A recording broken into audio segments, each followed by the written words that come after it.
so today, boys and girls, we're going to read a make-believe story about a giant named Odon.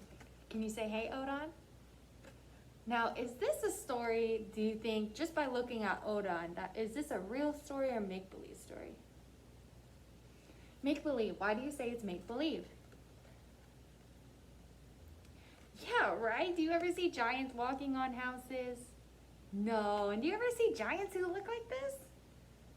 No. So this is just going to be a make-believe story. And these pictures and stories were created by somebody's imagination. And it was told over and over again, okay? Now this story is called Odon the Giant. And we're going to be listening and looking at the pictures for the story today, okay? And I want you to be listening for something special because Odon is an interesting giant, okay? And he runs into quite a problem. And during this problem, I want you to know I want you to be listening for how he behaved.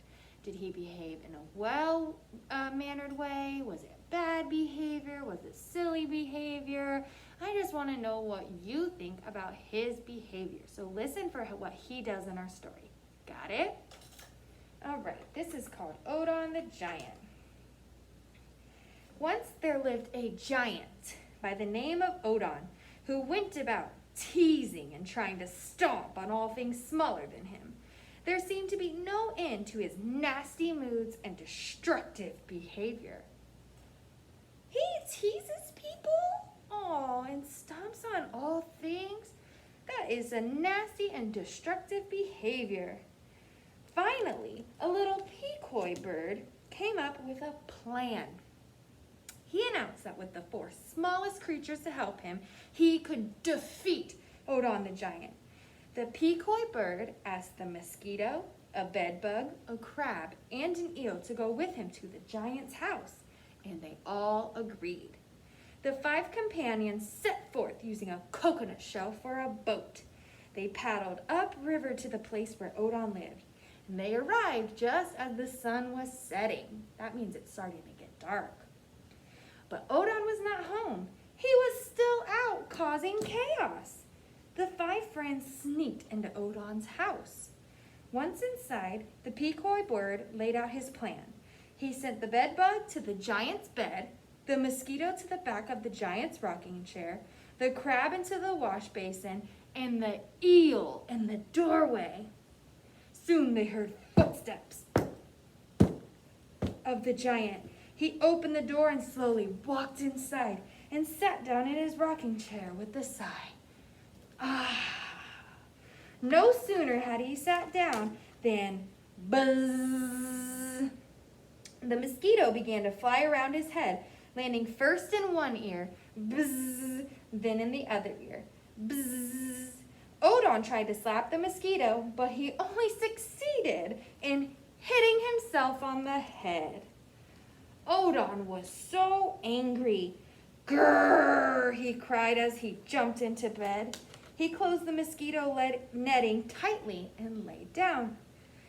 Ouch! Ouch! What's that? Who's biting me? Odon kicked and hit, but the bedbug kept on biting. The giant soon found himself wrapped up in the mosquito netting, hitting himself again.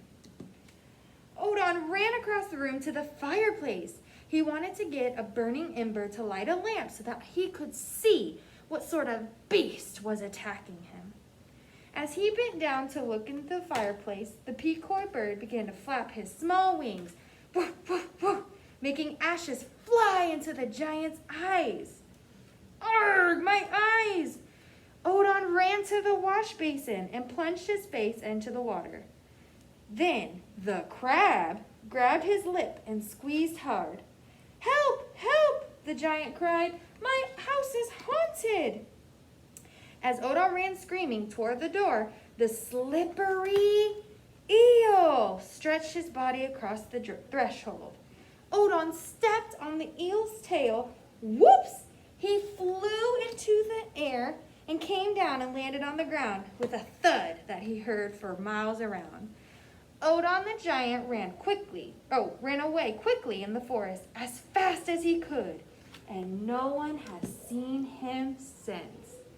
The end. my goodness, give that a round of applause. Did they defeat the giant? Yes, the giant is gone. It's not coming back. Oh my goodness, now let's talk about it. Odon was a giant, grumpy, grouchy giant, and he was defeated by the mosquito, a bedbug, a crab, and an eel. And they wanted to defeat him because of his behavior beforehand. So listen why they wanted to defeat him. He lived in his house, he was a giant that teased and tried to stomp on things smaller than him. So maybe he tried to stomp on all of these small animals. And so there was no end to his nasty and destructive behavior, because he would even step on houses. So now I want you to think about how these animals felt. How do you think Odon behaved? And how do you feel about that? Well, you know that he was stomping and teasing other animals. Let me know below.